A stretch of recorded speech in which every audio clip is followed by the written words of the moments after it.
हिंदुस्थान प्रजासत्ताक नागरिक समिती व्यवस्था बदलायची आहे। ही व्यवस्था तुमचं शोषण करणारी आहे। ही व्यवस्था कुठे आली?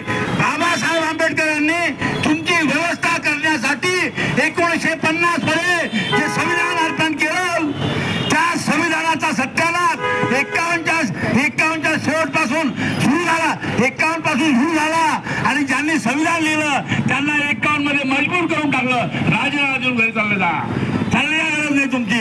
आणि ते संविधान 1951 मध्ये बदलण्याची सुरुवात झाली। त्याचा परिणाम आज आहे कोणता की भारतीय संविधान 1951 मध्ये काय सांगतो, जी व्यवस्था आहे देशामध्ये आली 51 मध्ये, आंबेडकर घरी गेल्यानंतर कोणती व्यवस्था आली तर तुमची जी प्रॉपर्टी आहे ही प्रॉपर्टी तुमची नाही, तुमचा मालकी अधिकार, तुमचा संपत्तीचा अधिकार हा काढला गेला पहिल्या घटना दुरुस्तीने।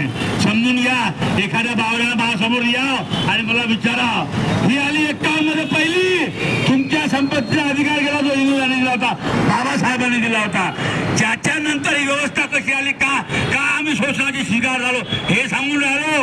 55 मध्ये काय आलं, हिसकलेली जमीन, हिसकलेली प्रॉपर्टी याचा भाव तुम्ही सांगू नये। आम्ही हिसकली, आम्ही घेऊन जाऊ, तुम्ही बोलायचं नाही, आम्ही जे देऊ ते घ्या, म्हणजे त्या संपत्तीचा देण्या घेण्याचा मोबदला तोही अधिकार त्यांनी 55च्या चौथ्या दृष्टीनं जवळ ठेवला।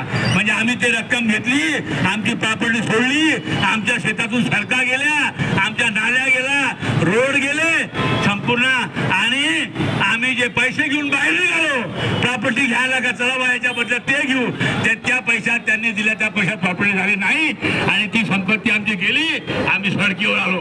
हा नंबर 4चा प्रस्ताव आहे, बरबाद करणारा। नंबर 1956 मध्ये 7वा प्रस्ताव आणला, तो प्रस्ताव कोणता आहे समजून घ्या मित्रांनो।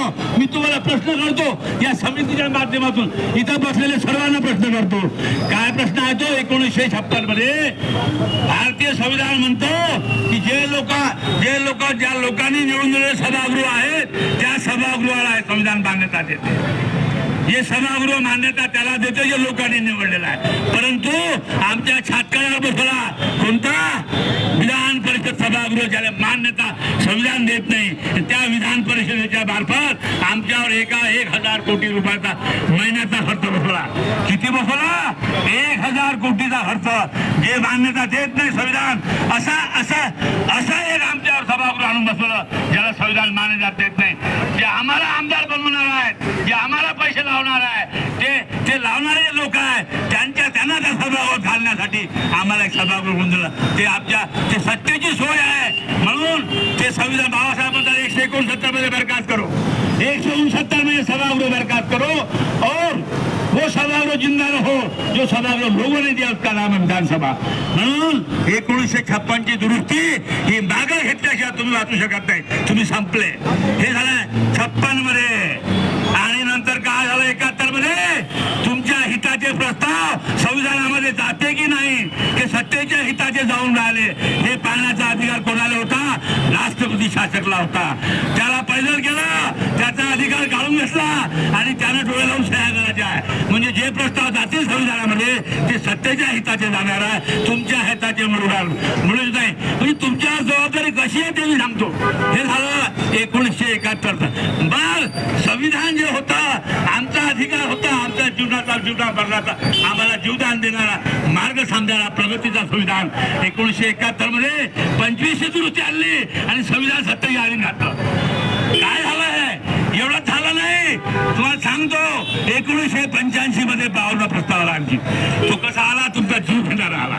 1985 मध्ये 52 प्रस्ताव, आम्ही पागल झालो नाही जाऊ द्या, आम्ही खपणाऱ्या लोकांनी एवढे इतके दिसते इथे, हे खपणारे यांना माझी विनंती आहे, जातीच्या बाहेर निघा, जातीच्या टपक्यातून बाहेर या देशाने सांभाळा, जातीत नका मरू, काही फायदा नाही जातीत मरू।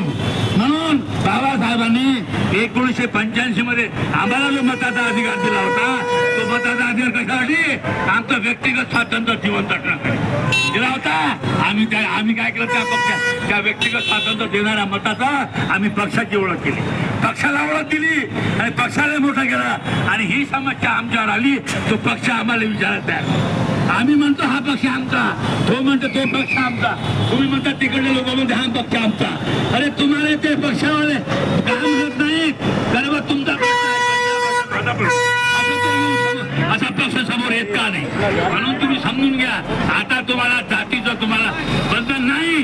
तुम्ही आता जात सोडून जातीचा मुसलमान असो, बौद्ध असो, शीख असो, इसाई असो, तेली असो, बाळवाडी असो, माळी असो, धनगर असो, या लोकांना निवडून द्या. जे लोक हे असे प्रस्ताव मागे आणण्यासाठी संविधानामध्ये जातील, संसदेमध्ये जातील, विधानसभेत जातील. आणि एवढंच नाही, 85चा 52 काय म्हणते, जर हा बोलला त्याला निवडून देणं, हा बोलला तिथून चुकी ना तुमची गोष्ट अमरावतीची सभागृहातून हाकला, पक्षातून काढून टाका, आमदारकी तुम्ही. ह्या प्रस्तावात 85चा 52 बरबाद झाले तुम्ही.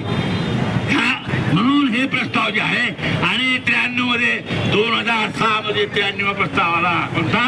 शाळा पण नाही, पैसे असते शाळेत या, पैसे नसून घरी लोकता. हे काय तुम्ही समजून घ्या. आम्ही त्यानं पागल झालेलो. ही व्यवस्था कशी आली हे ही व्यवस्था बदलण्यासाठी पहिला प्रस्ताव विधान परिषद, दुसरा प्रस्ताव मताची पावर आमची कायम ठेवा, पक्षाला बांधून काम आहे, स्वतंत्र आम्ही आमच्या व्यक्तिगत स्वातंत्र्य लढू, अशा प्रकारची व्यवस्था. म्हणून तुम्हाला एकच सांगतो, आता तुम्हाला यायचे लेकरं फुटायचे आहे. आजपासून तुमचे लेकरं मग पोसा, पहिले यायचे पोसा, तुमचे लेकरं मारून टाका, अशी व्यवस्था. कुठं बनवा 10,000 टॅक्स. आम्ही असे पागल नाही झालो, तिथं उभे असायला पागल झाले आहे. म्हणून एकटा बोंबलो 50 वर्षापासून